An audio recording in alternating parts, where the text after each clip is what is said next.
Eu sou a professora Charlize Gimenez e o nosso encontro de hoje é para falar dos crimes contra a vida, em especial o crime de homicídio. Falar dos crimes contra a vida é localizá-lo inicialmente no primeiro título do Código Penal, parte especial, quando nós temos os crimes contra a pessoa, o bem jurídico que abre esta parte de tipos penais e, para o nosso caso, se encontra inserido do artigo 121 ao 128 do Código Penal. Nesse grupo de crimes contra a vida, nós inserimos o crime de homicídio no 121, instigação, induzimento, auxílio ao suicídio, automutilação no 122, infanticídio no 123 e o aborto do 124 ao 128. São crimes contra a vida, portanto, possuem eles em comum o mesmo bem jurídico.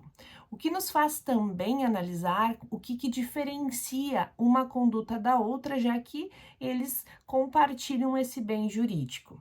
Se pensarmos na vida e numa análise para o direito penal, ela se dá a partir do início desta vida e do término, que nos faz, portanto, perceber quando falamos, por exemplo, do crime de aborto ou quando estamos diante de uma possibilidade de um homicídio ou de um infanticídio.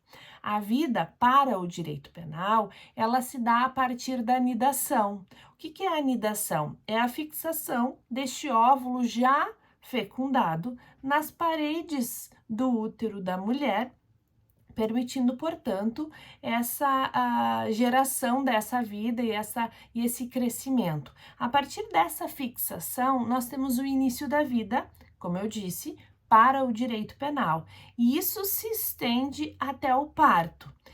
A partir do momento em que nós temos iniciado o parto, abre-se a possibilidade para falarmos dos demais tipos penais que são contra a vida: induzimento, instigação, auxílio ao suicídio e automutilação, infanticídio e homicídio. Ou seja, da anidação ao parto, nós temos o aborto. Do início do parto à morte, nós temos os demais tipos penais que são denominados de crimes contra a vida.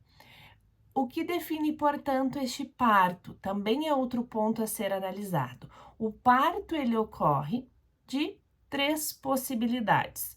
Se estivermos falando do parto natural, também chamado de parto normal, aquele em que o próprio corpo da mulher inicia os movimentos e realiza a possibilidade da expulsão sem uma intervenção médica direta, ele se dá ou pelo rompimento da bolsa, com a liberação do líquido amniótico, ou ainda pelo início das contrações.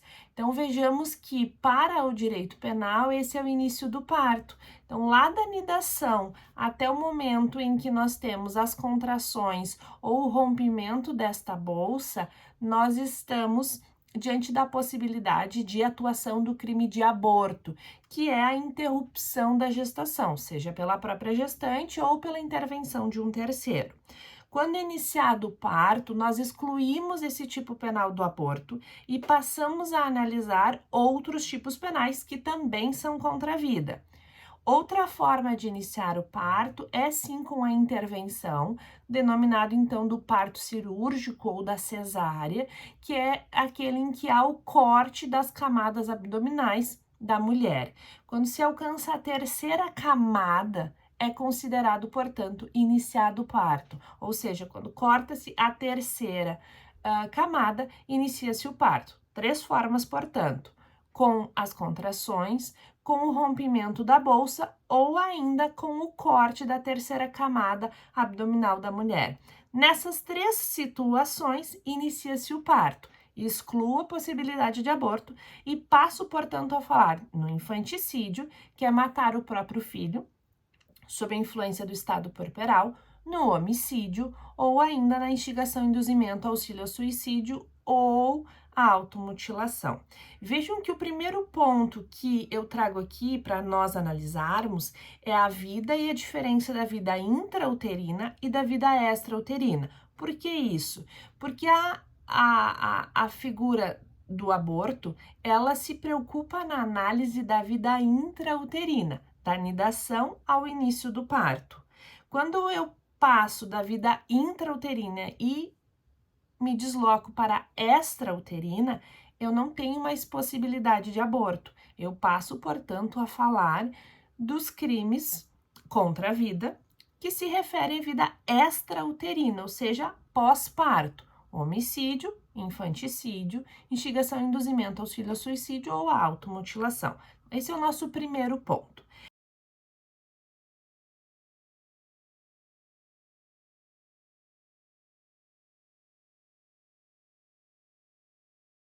Segundo ponto que diz respeito a este grupo de crimes é que eles têm um elemento subjetivo em comum, que é o dolo.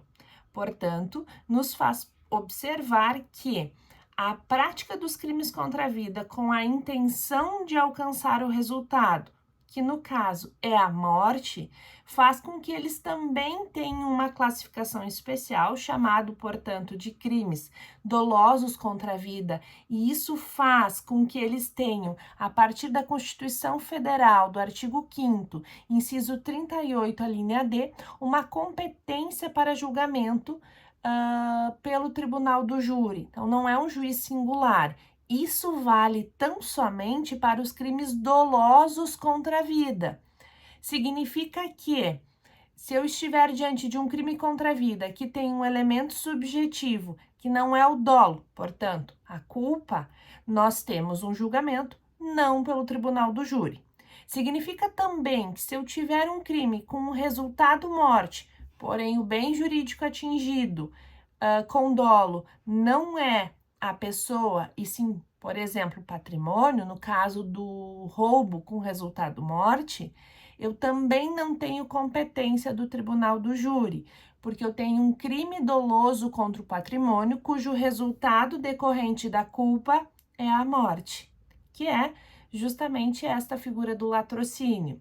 Isso já nos faz perceber que, para eu ter a competência especial de julgamento dos crimes contra a vida, eu preciso necessariamente ter o elemento subjetivo dolo de atingir esta vida, de atingir o bem jurídico a que dizem respeito esse grupo de tipos penais. Também me faz perceber que, analisando dos tipos penais do 121 ao 128, o único tipo penal que tem os dois elementos subjetivos, dolo e culpa, de previsão é o homicídio. Significa também que não há aborto, infanticídio, induzimento, instigação, auxílio ao suicídio ou automutilação na forma culposa. Há somente a previsão do dolo. Já o homicídio, por sua vez, ele tem a previsão da forma dolosa e da forma culposa. Há também uma outra análise que podemos fazer que aproxima esses tipos penais, que diz respeito às suas características quanto à classificação. Nós estamos diante de tipos penais que são classificados como materiais. Então, é um crime material, tanto do homicídio até o tipo penal que se encerra nesse grupo dos crimes contra a vida, que é o aborto. O que é um crime material? Ele requer um resultado naturalístico, ele modifica o status quo, ele atinge de fato esse bem jurídico e produz um resultado a partir dessa lesão causada. Essa característica é comum a todos eles. Da mesma forma, nós podemos afirmar que estamos diante de crimes de dano que causam uma lesão ao bem jurídico. Que lesão é essa? É a morte, que é o resultado buscado pelo agente ao praticar a conduta prevista em um dos artigos que compreendem os crimes contra a vida. Eu tenho também como característica comum a eles de serem monossubjetivos. O que significa ser monossubjetivo? Que basta a conduta ser praticada por apenas um agente, que nós temos ela na forma consumada. Não requer, portanto, um número mínimo de agentes. Da mesma forma, nós podemos visualizar pela redação e pelos verbos nucleares de cada um deles, seja matar, seja instigar, induzir ou auxiliar, ou ainda provocar a interrupção da gravidez, no caso do aborto, que são crimes comissivos. Um crime comissivo é aquele que requer um agir, uma ação positiva do agente, uma proposição. E aí isso nos demonstra justamente a extensão da conduta e como nós podemos visualizar. Esses são pontos em comum que nós trazemos. Se eu ainda for analisar o fato de o homicídio ser um crime hediondo, utilizando a Lei 8.072 de 90, eu percebo que isso é uma diferença entre eles, porque o homicídio, na sua forma qualificada, em todos os seus incisos, e ainda quando praticada por grupos de extermínio, é considerado um crime hediondo, porque tem previsão na Lei 8.072, que é a Lei dos Crimes Hediondos. Já o infanticídio, o aborto, a instigação, induzimento, auxílio ao suicídio ou a automutilação não são considerados hediondos. E por que eu digo que não são? Porque eles não se encontram no rol taxativo do artigo 1º da lei especial. É um rol taxativo, portanto, tão somente aqueles que se encontram ali previstos. Então, essa é uma diferença que nós temos, que tão somente o homicídio na forma qualificada ou praticada por grupo de extermínio nos permite visualizá-lo na forma hedionda. Trouxe alguns pontos iniciais para que pudéssemos fazer as aproximações e as diferenças entre esses tipos penais, e agora passamos a nos debruçar no crime de homicídio previsto no artigo 121 do Código Penal, conforme vemos a redação a seguir.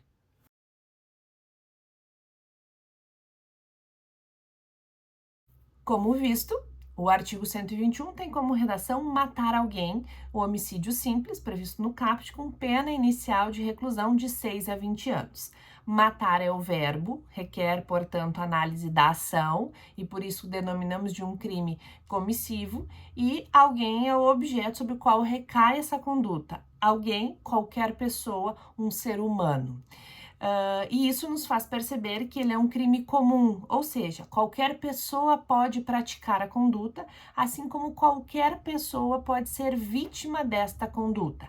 Essa é uma regra absoluta? Não. E por que eu digo que ela não é uma regra absoluta? Porque nós temos exceções. Nós temos a Lei 7.170, que é a Lei de Segurança Nacional, que traz no artigo 129 o homicídio contra o presidente da República. Portanto, nessa situação específica, nós estaríamos falando de um crime com características de próprio. Da mesma forma, nós temos a Lei do Genocídio, que também retira a característica de comum, ou ainda o próprio homicídio qualificado, previsto no artigo 121, parágrafo 2º, quando se refere ao feminicídio, e aí, portanto, há uma necessidade da característica específica da vítima ser mulher, o crime de homicídio qualificado praticado contra agente de segurança, previsto nos artigos 142 e 144 da Constituição Federal, ou ainda o homicídio praticado contra menor de 14 anos. Percebemos que aqui nós temos características específicas e, portanto, retiram a característica geral que nós tínhamos visto do homicídio ser um crime comum. Ainda precisamos observar que o homicídio, ele permite as figuras da desistência voluntária e do arrependimento eficaz. O que isso significa? Significa que o agente, ele pode, por vontade própria, desistir de prosseguir nos atos ou, já tendo realizado os atos da execução, evitar que o resultado se produza. Então, ele pode já estar com a sua vítima, ter disparado contra ela uma vez, ela não está em óbito e desistir de continuar mesmo podendo. Ou seja, eu tenho um revólver que está carregado com 6 projéteis, disparei uma vez, portanto ainda tenho 5, posso continuar e desisto voluntariamente de dar essa continuidade, portanto não alcançando o resultado inicialmente pretendido. Tenho aqui uma desistência voluntária. Ou posso ter disparado contra a vítima e ela ainda viva, presto socorro e evito que esse resultado se produza. É a possibilidade do arrependimento eficaz. Então, vejamos que tanto a desistência voluntária quanto o arrependimento eficaz são possíveis de serem aplicados no crime de homicídio. Cuidado para não confundirmos com a tentativa, que também é possível no crime de homicídio, considerando que estamos diante de uma figura material. Que eu consigo fracionar o iter criminis e, portanto, visualizar a tentativa. A tentativa ela ocorre quando, por circunstâncias alheias à minha vontade, ou seja, eu quero continuar, mas não posso por ter sido impedido por situações que não têm a minha gerência.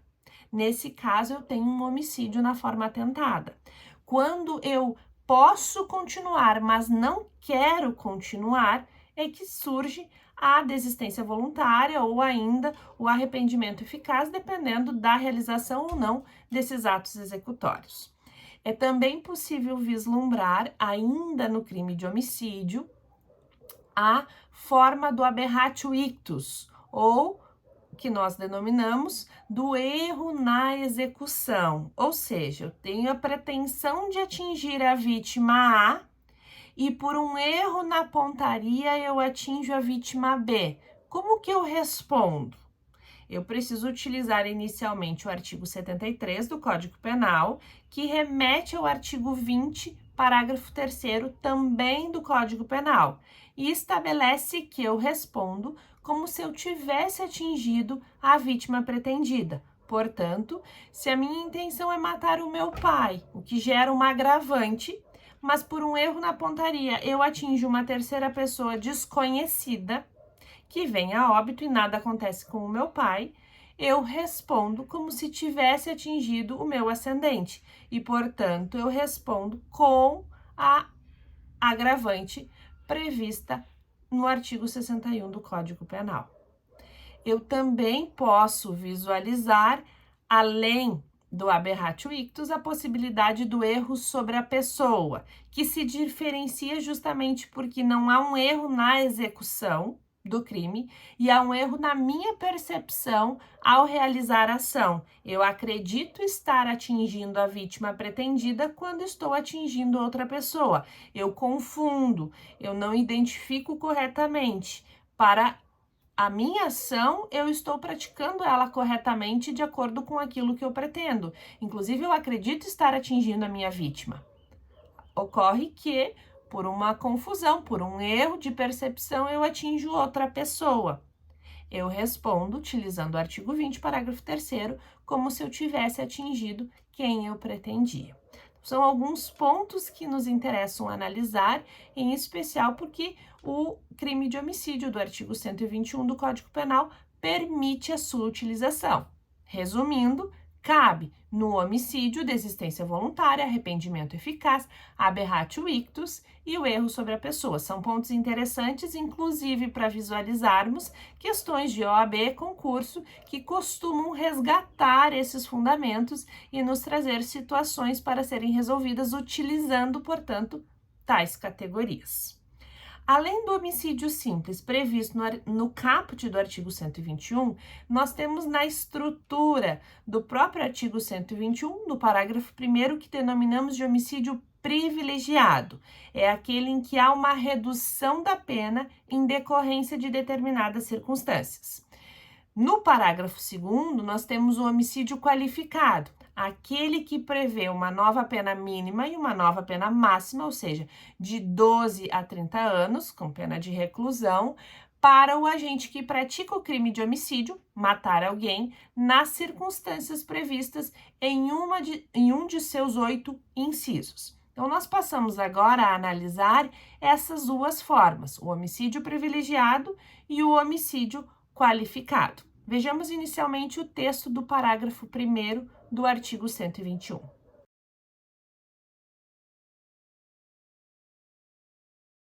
O homicídio privilegiado é aquele que tem uma causa especial de diminuição da pena, aplicada na dosimetria na terceira fase. A nossa análise aqui é o que causa ou quais são os requisitos para que possamos configurar um homicídio privilegiado, aquele que reduz a pena de 1/6 a 1/3. Ele nos traz duas possibilidades. A primeira possibilidade diz respeito aos motivos, e o agente que, impelido por motivo de relevante valor social ou moral, age praticando o homicídio, tem o reconhecimento dessa redução. Essa é a nossa primeira possibilidade. A segunda possibilidade é aquele que, sob o domínio da violenta emoção, reage a uma provocação injusta logo em seguida ela ter sido praticada. Vejamos em partes o que temos em cada uma dessas situações. A primeira situação do impelido por relevante valor moral ou social nos faz diferenciar o que é o relevante valor moral do relevante valor social. O relevante valor social é aquele que atinge um valor compartilhado na comunidade, um valor compartilhado pelo grupo de pessoas a qual o agente está inserido, é o valor da coletividade. Podemos pensar naquele agente que reage após um político corrupto ter praticado determinadas ações que atingiram o grupo ao qual ele pertence, atingindo uma verba destinada à saúde, uma verba destinada à educação, e que toda essa comunidade passa a sofrer restrições. Na sua reação, ele está impelido por um motivo relevante social. Quando eu falo em um motivo relevante moral, é aquele que atinge os valores próprios individuais do agente, que, em decorrência da própria subjetividade, não são iguais uns aos outros, o que faz justamente que, por vezes, a análise dessa causa de diminuição da pena ela seja subjetiva, porque requer análise de caso a caso. Mas o motivo de relevante valor moral é aquele inerente à subjetividade e aos valores de cada pessoa. Podemos trazer como exemplo, para ilustrar, o pai que reage e mata o agressor do seu próprio filho. É um valor moral que faz com que ele se movimente e pratique essa ação. Ao mesmo tempo, ainda no parágrafo 1º, não vinculado a qualquer motivo, então não há necessidade de motivação, há tão somente o domínio de violenta emoção logo após a injusta provocação da vítima, é a segunda parte do homicídio privilegiado. Precisamos, primeiro requisito, o domínio da violenta emoção, o segundo requisito, logo após, e o terceiro, a injusta provocação. Na soma desses requisitos, eu percebo que há uma necessidade de um imediatismo, ou seja, o domínio da violenta emoção, ele é logo após a injusta provocação. Eu não posso ter o decurso do tempo de tal forma que o agente possa planejar a sua resposta, porque aí nós teríamos um homicídio qualificado, e também não posso ter um decurso do tempo de tal forma que o agente possa retomar a sua capacidade de raciocínio, a sua racionalidade, e aí retomar as suas diferenciações de certo e errado, de tal forma que ele pudesse compreender a gravidade da sua reação. Quando eu falo domínio da violenta emoção, eu estou dizendo que o agente, ele perde esta capacidade de compreender a extensão da sua ação, ele reage imediatamente ao ter sido de forma injusta provocado. Por isso, a necessidade da soma destes três requisitos.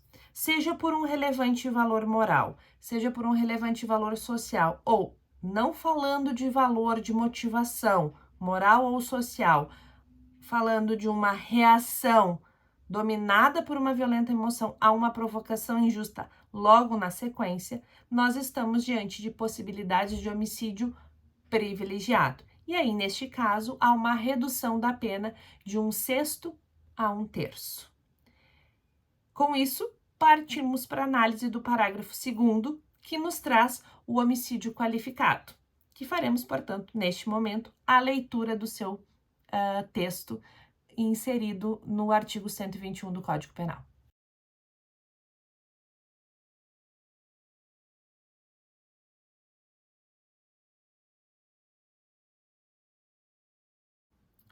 O parágrafo 2º do artigo 121 traz as qualificadoras do crime de homicídio, cuja pena é de reclusão de 12 a 30 anos. Os incisos 1 e 2 são os incisos que correspondem aos motivos e, portanto, trazem eles as circunstâncias que motivam e, portanto, qualificam o crime de homicídio. Ou seja, o agente, ao matar alguém, cumprindo, portanto, a ação prevista no caput, o faz por motivações que se enquadram ou no inciso 1 ou no inciso 2. O inciso 1 qualifica o crime de homicídio aquele que é feito mediante paga ou promessa de recompensa ou por qualquer outro motivo torpe. Então, podemos afirmar que o inciso 1 se refere à torpeza, aquilo que é vil, que é repugnante, que causa um fervor na pessoa ao atingir os seus valores e a sua relação com a própria humanidade, e na sua própria redação já especifica que uma dessas formas é o mediante paga ou promessa de recompensa, que também faz com que possamos chamar a primeira parte do inciso 1 de homicídio mercenário, aquele em que eu pratico o crime de homicídio recebendo um valor para tanto. Quando pensamos em paga ou promessa de recompensa, estamos apenas diferenciando o momento do pagamento. O mediante paga é o recebimento antecipado à prática da ação e a promessa de pagamento, ela é feita após a realização da ação, ou seja, após a prática do homicídio. Ou outro motivo torpe se enquadra qualquer outro que possa causar essa repugnância, que possa ser uma ação vil que desperte esse sentimento de repulsa daquele que toma conhecimento do fato criminoso. Podemos listar como um exemplo a prática do homicídio por um dos cônjuges contra o outro em razão de ter sido a vítima um beneficiário de um jogo de loteria, da Mega Sena, portanto, recebendo um prêmio milionário, e ao matá-lo ficaria sozinho como beneficiário deste valor. Ou podemos pensar em irmãos disputando uma herança, um mata o outro, para ficar tão somente isolado como herdeiro e receber a totalidade dos bens deixados pelo decujus. São algumas possibilidades que nos fazem visualizar, assim como quando temos motivações decorrentes de cor da pele, orientação sexual, que se classificam como repugnantes e, portanto, reconhecemos a torpeza. E há, portanto, um homicídio qualificado por motivo torpe. Já o inciso 2 é por motivo fútil, e aí temos a futilidade como característica dessa qualificadora. Aquilo que é fútil é insignificante, é pequeno, é ínfimo e que não justifica da mesma forma a prática de um crime de homicídio. Eu posso pensar na disputa entre dois vizinhos de times contrários na torcida pelos seus próprios times de futebol. E a morte de um deles, causada em decorrência dessa disputa, pode ser reconhecida como motivo fútil, algo insignificante. Matar o flanelinha em decorrência da cobrança de um valor pelo cuidado com o seu veículo, ou matar o garçom que errou em 50 centavos o troco das suas despesas no estabelecimento comercial em que ele trabalha.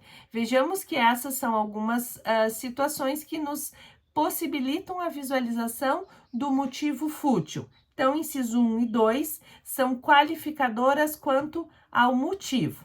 Já o inciso 3 traz a qualificadora do homicídio quanto ao meio empregado.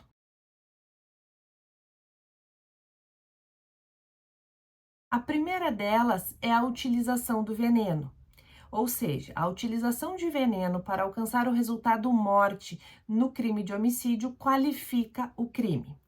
Importante cuidarmos que esta qualificadora se verifica quando o agente, ao utilizar do veneno, não torna isso de conhecimento da sua vítima. A vítima, ao ingerir o veneno, o faz sem saber que está fazendo.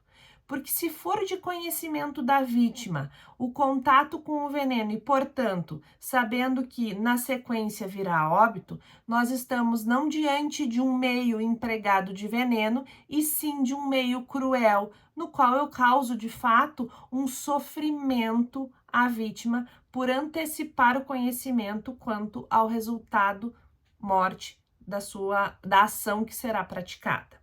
Na sequência, eu também tenho a qualificadora, ainda no inciso 3, da utilização do fogo. Eu posso causar a morte de uma pessoa utilizando-me de fogo. Ao fazê-lo, eu qualifico o crime de homicídio. Cuidado para nós não confundirmos o crime de homicídio qualificado pelo emprego de fogo com o crime de incêndio do artigo 250. No artigo 250, eu tenho um tipo penal denominado de incêndio, que tem como bem jurídico a incolumidade pública. O meu objetivo é colocar em risco a coletividade por meio de patrimônio, integridade corporal e saúde, ao praticar o incêndio. Se, em razão desta ação, ocorrer a morte, eu tenho ela como um resultado de uma figura pré-ter-dolosa e, portanto, há uma previsão a partir do artigo 258 do Código Penal. Não há, neste caso, a minha intenção de alcançar o resultado morte pelo fogo. Se houver, o crime de homicídio absorve e, portanto, eu responderei pelo artigo 121, parágrafo 2º, inciso 3, qualificadora do fogo. Então, o fogo qualifica o crime de homicídio quando eu utilizo ele para matar a pessoa. E o mesmo vale para a sequência do explosivo. Eu também posso alcançar a morte de uma pessoa utilizando-me de explosivo, colocando junto ao seu corpo e, de fato, explodindo e alcançando o resultado morte. Se a minha intenção é praticar ação de explosão, em decorrência do excesso de explosivos, eu causo a morte de uma pessoa, não há o crime de homicídio. Há o crime de explosão, previsto no artigo 251 do Código Penal, também contra a incolumidade pública, com o resultado morte, e, portanto, aplicando-se a previsão do artigo 258. Este é um cuidado que precisamos fazer tanto no fogo quanto no explosivo. Qual é a intenção do agente? Causar o resultado morte, ficamos com homicídio qualificado. Qual é o resultado do agente? Causar incêndio ou causar explosão, afastamos o crime de homicídio e passamos a analisar o crime de incêndio ou o crime de explosão, ambos previstos nos crimes contra a incolumidade pública. Eu também tenho, dentro dos meios empregados, a tortura. E aí, o raciocínio se faz da mesma forma como anteriormente estávamos fazendo. Qual é a intenção do agente? A intenção do agente é causar o resultado morte, provocando a tortura como meio para este resultado. Ou seja, eu quero infligir na minha vítima um sofrimento prolongado. Eu posso causar cortes no seu corpo de tal forma que ela venha a óbito por hemorragia, mas uma hemorragia mais lenta, que ele tenha um sofrimento prolongado. Posso também pensar em choques elétricos, em uma voltagem menor, mas que pela continuidade provocam a morte da vítima.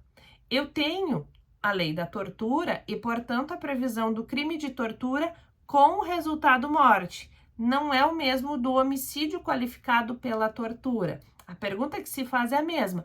Qual é o objetivo do agente? A morte da vítima? Ficamos com homicídio qualificado pela tortura. Qual é o objetivo do agente? Obter informações da vítima utilizando-se da tortura e pelo excesso da tortura utilizada causou a morte sem ter a intenção dela, estamos diante do crime de tortura com o resultado morte. Esse é um cuidado e uma pergunta que devemos fazer sempre diante de caso a caso. Qual é a intenção do agente? Isso nos permite perceber onde está o dolo, ou seja, o animus necandi na prática do crime de homicídio, ou se é ausente esse animus necandi porque, de fato, o dolo era a prática de uma tortura ou, como vimos anteriormente, de um incêndio ou de uma explosão. Também tenho como meio a asfixia, ou seja, a interrupção da função respiratória do corpo humano. E ao interrompê-la, eu causo a morte. A asfixia, portanto, qualifica quanto ao meio o crime de homicídio. Essa asfixia, ela pode ser química, utilizando-me, portanto, de gases, e aí eu posso pensar no fechamento de um ambiente com a vítima dentro dele respirando este gás e vindo a óbito, posteriormente, em razão dessa inalação, ou a asfixia mecânica, aquela que se faz utilizando-se do próprio corpo do agente contra o corpo da vítima. Quando eu tenho a esganadura, que se dá pelas mãos do agente no pescoço da própria vítima, apertando de tal forma que impede esta função respiratória. Eu posso pensar ainda na asfixia em decorrência do soterramento, ou de enterrar a pessoa viva e impedindo que ela venha a continuar a respirar. Posso pensar no afogamento da vítima, então eu colocaria ela debaixo da água, impedindo a respiração. Eu ainda posso pensar nessa asfixia mecânica com a utilização de objetos, como uma corda, um barbante, um fio amarrado no pescoço que impeçam essa função respiratória, a colocação de um objeto no rosto da vítima, da mesma forma, impedindo a função respiratória pela interrupção das vias aéreas, ou ainda a utilização de peso no tórax da vítima, comprimindo seu pulmão e, consequentemente, causando a interrupção da respiração. Todas essas são formas de asfixia, seja ela química, pela utilização de um intermediário que seria um gás de químico, ou a mecânica, que é a intervenção direta do próprio agente com o seu próprio corpo, com objetos que impedem, de alguma forma, a função respiratória, causando, portanto, a morte.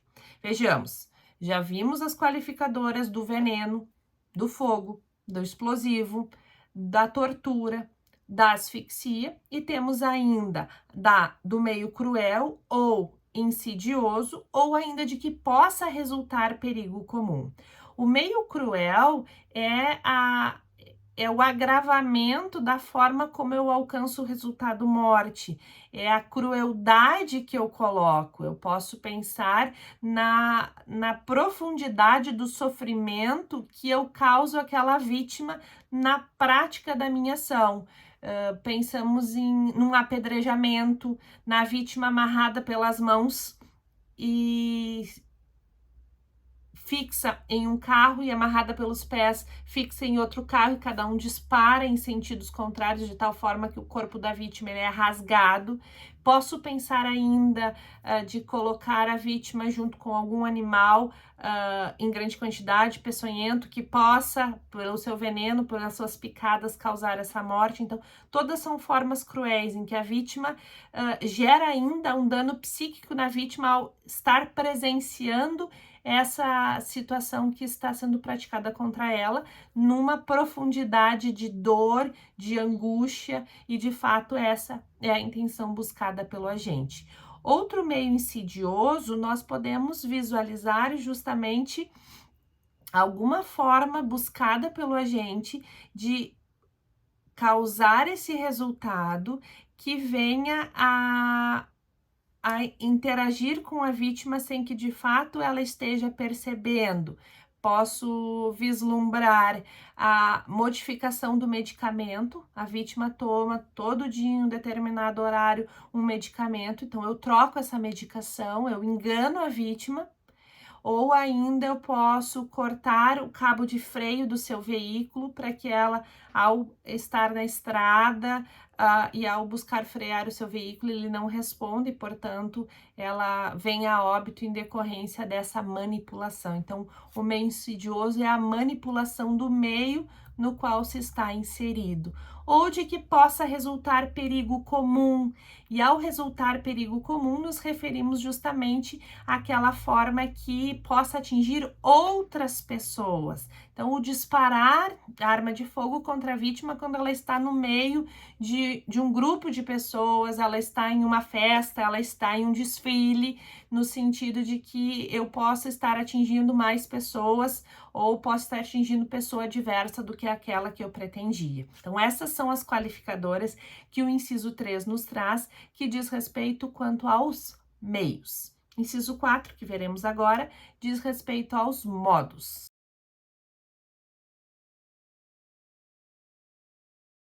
O inciso 4 é aquele que traz a qualificadora quanto aos modos.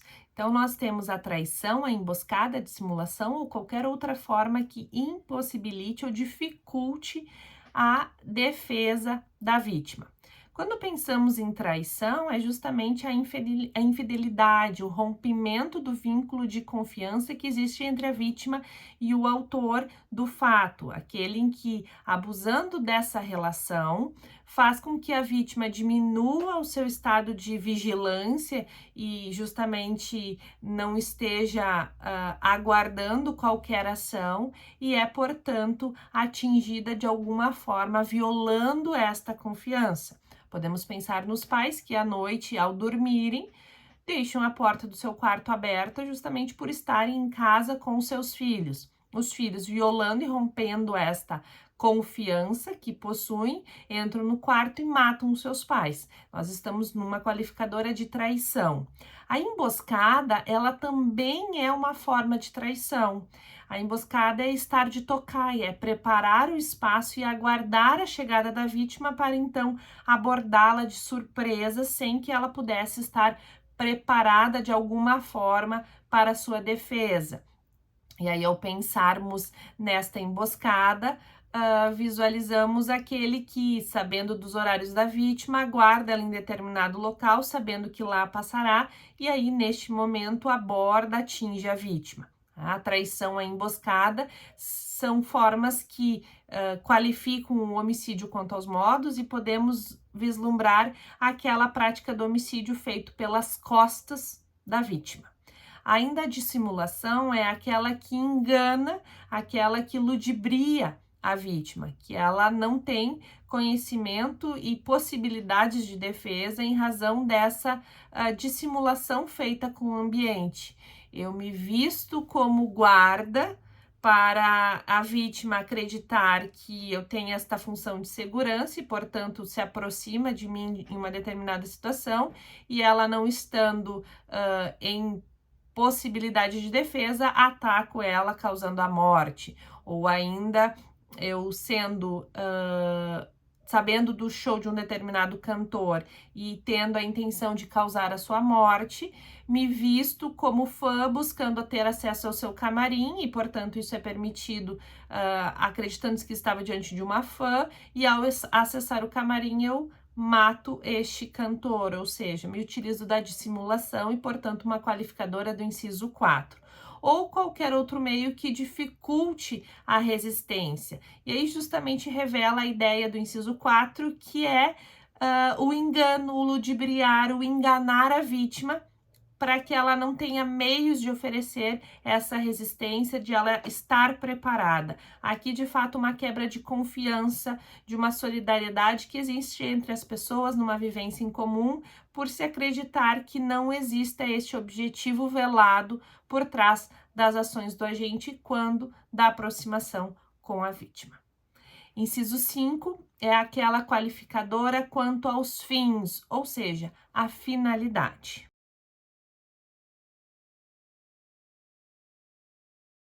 Como se percebe, o inciso 5 nos traz a qualificadora quanto à finalidade, quanto aos fins.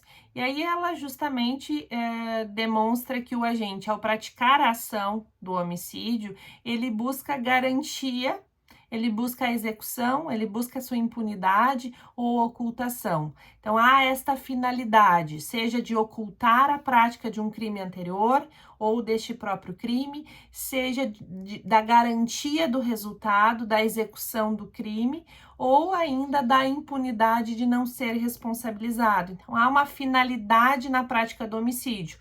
Podemos perceber e pensar em um exemplo de Podemos pensar em um exemplo de laboratório no caso do agente perceber que havia uma testemunha e matar essa testemunha que, se fosse até as autoridades, relataria que ele havia praticado um outro crime.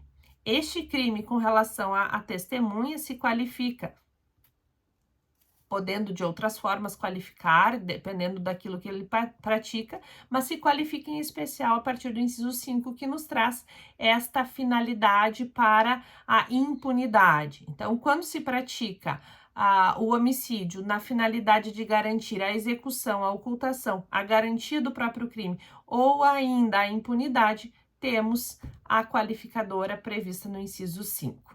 Essa é uma estrutura original do artigo 121 que, sofrendo alterações, teve a inserção dos incisos 6, 7, 8 e 9, e nós passamos agora a visualizar o inciso 6.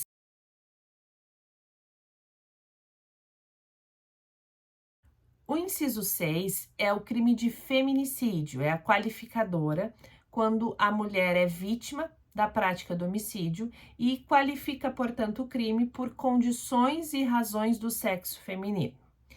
Esta inserção se fez no artigo 121 em decorrência de ainda estarem elevados os índices da prática do crime de homicídio contra a mulher e a necessidade de uma resposta penal de forma mais agravada àquele que pratica o homicídio contra a mulher em decorrência da violência de gênero. O inciso 6, portanto, nos traz essa condição específica e aí ele se difere da característica do homicídio do artigo 121 caput, privilegiado ou das demais qualificadoras, porque ele deixa de ser um crime comum e passa a ser um crime próprio, porque requer, de fato, que a vítima seja mulher e a prática seja em decorrência do fato dela ser mulher. Ainda nessa análise, se percebe pelo próprio legislador a explicação que o feminicídio decorre de uma violência doméstica e familiar, e aí se refere à Lei 11.340 de 2006, a Lei da Violência Doméstica e Familiar, também chamada de Lei Maria da Penha, em que nós temos a proteção à mulher em decorrência da violência, seja ela física, patrimonial, sexual, moral ou psicológica, praticada no seio familiar ou ainda em decorrência destas relações de coabitação ou da relação da pessoa por afetividade, que faz com que ela venha a sofrer esta violência familiar ou ainda uma violência em decorrência de gênero, mas por questões de gênero. E também se reconhece como qualificadora do feminicídio a possibilidade da mulher ser vítima por menosprezo à sua condição de mulher. Então, se perceba que o feminicídio, a qualificadora do inciso 6, ela nos traz esta nova pena mínima e nova pena máxima em decorrência da mulher ser vítima do homicídio por violência doméstica e familiar ou por menosprezo e discriminação à sua condição de mulher. É uma política criminal de proteção à mulher por violência de gênero. Ainda é preciso analisar que o parágrafo 7º do artigo 121 se refere a este inciso, trazendo causas de aumento de pena. Parágrafo 7º, portanto, nos traz o aumento de pena previsto para o feminicídio. As possibilidades são o aumento de pena quando a prática do feminicídio ocorre durante a gestação, então desde a anidação até o parto, ou nos 3 meses posteriores ao parto. Também tem-se o aumento quando a vítima for pessoa maior de 60 anos, com doença degenerativa que acarrete uma condição limitante ou de vulnerabilidade física ou mental, ou ainda pessoa com deficiência. Terceira possibilidade é na presença física ou virtual de descendente ou de ascendente de vítima. E, por fim, a possibilidade é do aumento de pena quando há o descumprimento das medidas protetivas de urgência previstas no artigo 22, incisos 1, 2 e 3 da Lei 11.340 de 2006. De acordo com o artigo 22 da Lei de Violência Doméstica e Familiar, as medidas protetivas de urgência que se refere o parágrafo 7º é a suspensão da posse ou restrição do porte de armas, o afastamento do lar, domicílio, local de convivência com a ofendida e a proibição de determinadas condutas, dentre as quais a aproximação da ofendida a seus familiares, o contato com a ofendida e seus familiares e a frequentação de determinados locais a fim de preservar a integridade física e psicológica da ofendida. Ou seja, no descumprimento dessas medidas também tem-se a previsão do aumento de pena do parágrafo 7º.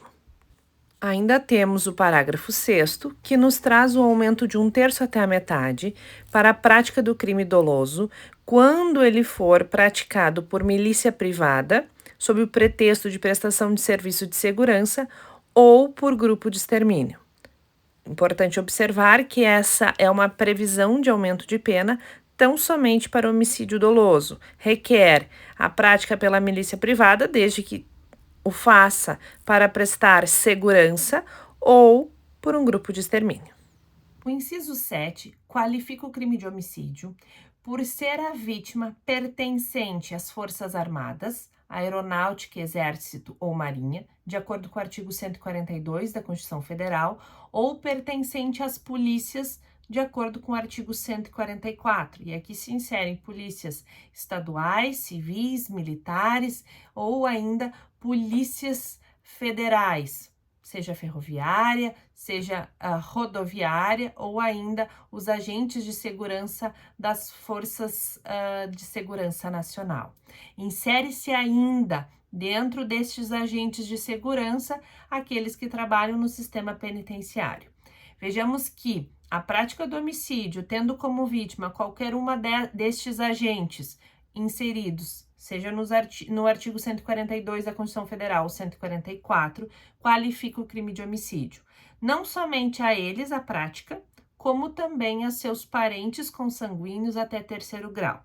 Importante frisar que a morte deles deve ser em decorrência da sua atividade profissional, seja no exercício efetivo delas ou a partir de uma realização de ação decorrente dessa própria atividade.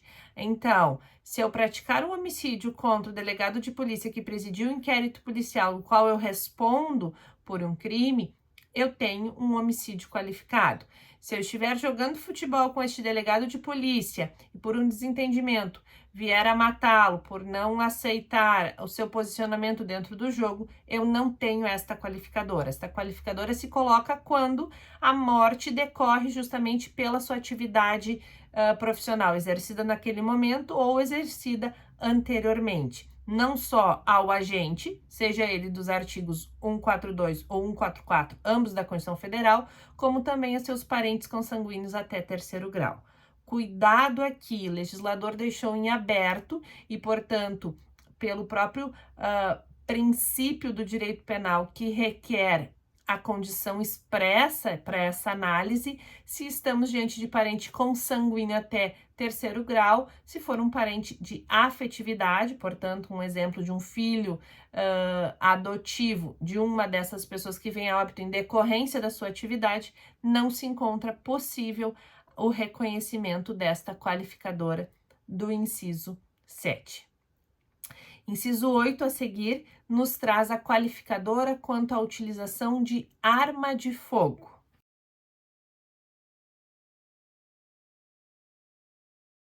A qualificadora do inciso 8 diz respeito à prática do crime de homicídio com a utilização de arma de fogo. A arma de fogo aqui inserida no inciso 8 é de uso restrito ou proibido. Cuidado apenas que o uso proibido não se utiliza mais como terminologia, até porque ela remete ao de uso restrito, e a de uso restrito é aquela arma de fogo de utilização exclusiva das Forças Armadas, das pessoas jurídicas em decorrência de uma habilitação especial, pessoas físicas da mesma forma quando se requer esta habilitação e cumprimento de requisitos, e também da segurança pública. Então, a prática do homicídio se utilizando de arma de fogo de uso restrito das Forças Armadas, da segurança pública e pessoa física ou jurídica, desde que cumpram determinados requisitos estabelecidos pelo Estatuto de Desarmamento, e vier utilizar-se dessa arma para a prática do homicídio, ela torna ele, portanto, qualificado, utilizando-se o inciso 8 do parágrafo 2º do artigo 121. E, por fim, o inciso 9, ainda do artigo 121, a nona qualificadora, é a prática do homicídio contra pessoa menor de 14 anos. A alteração que sofreu o Código Penal a partir da lei Henri Borel e, portanto, quando nós tivermos uma vítima com idade inferior a 14 anos, nós temos a qualificadora do inciso 9. Este é um critério biológico e, portanto, a certidão de nascimento, a data de nascimento da vítima, que permite a configuração não somente da materialidade do crime, como também da circunstância qualificadora pela idade da vítima, ser ela menor de 14 anos. Com isso, encerramos a análise das qualificadoras dos seus 9 incisos dentro do parágrafo 2º. Relembro que já vimos anteriormente que o crime de homicídio qualificado, ele é considerado hediondo e, portanto, se submete às características e alguns requisitos trazidos pela Lei 8.072 de 90. Partimos agora para o homicídio culposo previsto no parágrafo 3º do artigo 121.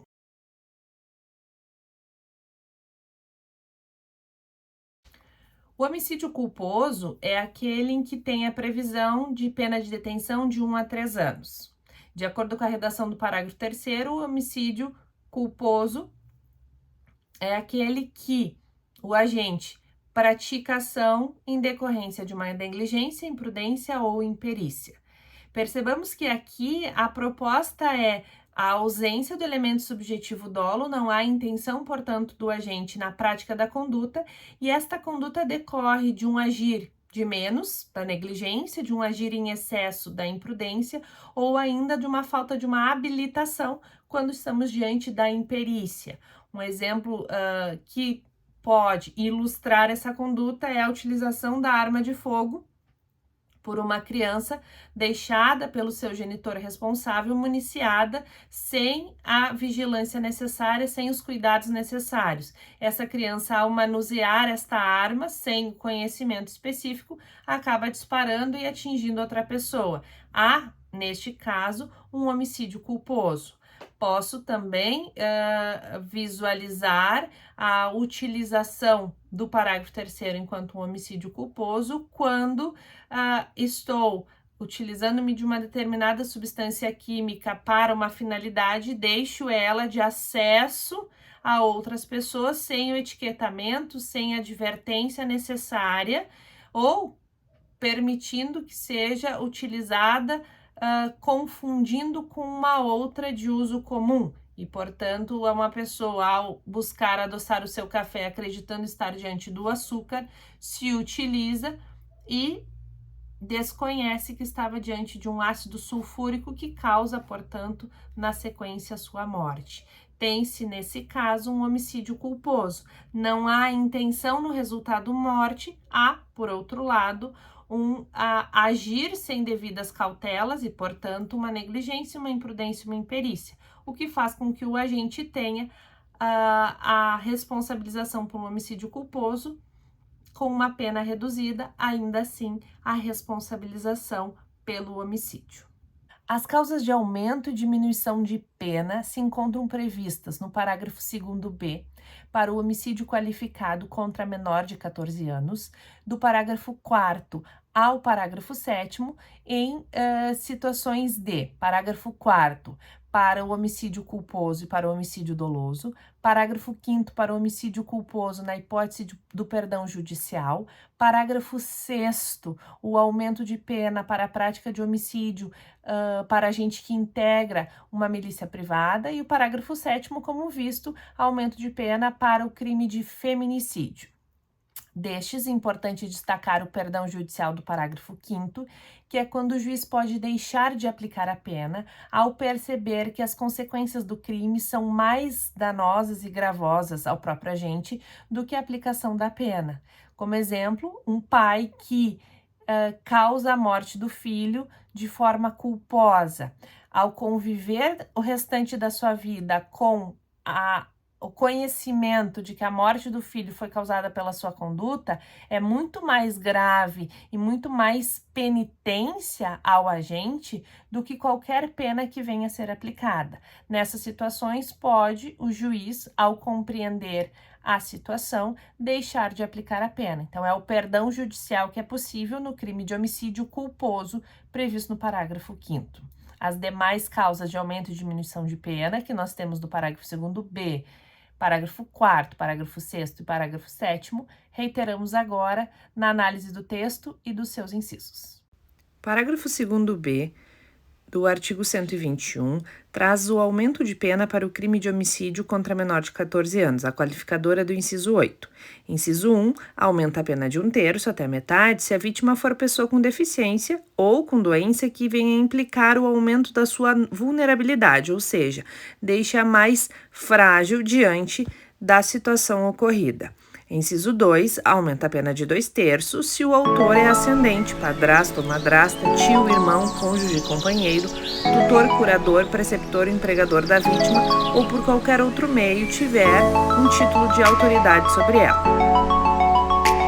Parágrafo 4º traz um aumento de pena na parte inicial para o crime de homicídio culposo, aumentando a pena em 1/3 quando há inobservância de regra técnica de profissão, arte ou ofício, quando o agente deixa de prestar socorro à vítima, quando o agente não busca reduzir as consequências do seu ato ou ainda quando há fuga do agente para evitar a prisão em flagrante.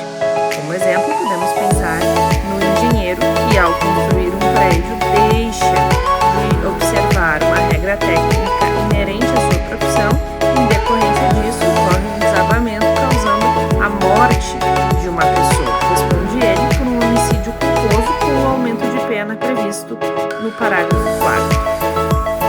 E a segunda parte do parágrafo 4º traz o aumento da pena de 1/3 quando o homicídio doloso for praticado contra a pessoa menor de 14 anos ou maior de 60 anos ou ainda portador de deficiência. O perdão judicial, previsto no parágrafo 5º, como já visto, ele traz a possibilidade da não aplicação da pena pelo magistrado no caso de um homicídio culposo, quando observa que as consequências da infração atingem o próprio agente de forma tão grave que a aplicação da pena se torna desnecessária ou irrelevante diante daquilo que sofre o agente com o resultado e as consequências da prática do crime.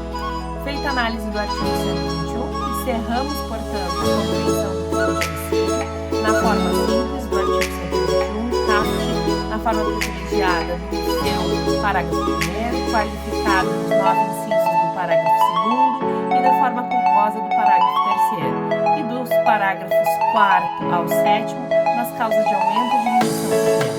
É importante destacar que a análise do crime de homicídio ela se faz de forma inversa, uma vez que o conceito de matar alguém ele é compreendido para todas as suas formas, seja qualificadora, privilegiadora ou a forma simples. Se faz da forma inversa, primeiro se analisa a possibilidade de um homicídio qualificado da presença de uma das qualificadoras. Não existindo estas qualificadoras, se analisa o homicídio privilegiado. Não existindo nenhuma forma que privilégio, nós estamos diante de um homicídio simples. Uma análise é inversa. Primeiro se analisa a possibilidade, uma vez configurado o elemento subjetivo dolo da qualificadora, não estando o elemento qualificador do privilégio, no parágrafo 1º, e na sequência da forma simples aos entes anteriores. Se for percebido o elemento subjetivo, faça-se portanto o dolo e, na consequência disso, as formas dolosas, o caput parágrafo 1º e fica-se tão somente com o parágrafo 3º, que nos traz o homicídio culposo. Agradeço a sua companhia na aula de Direito Penal dos crimes contra a vida, em especial aqui do crime de homicídio.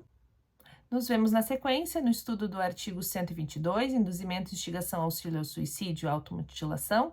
Obrigada por estar comigo. Continue acompanhando o canal, inscreva-se, curta e compartilhe.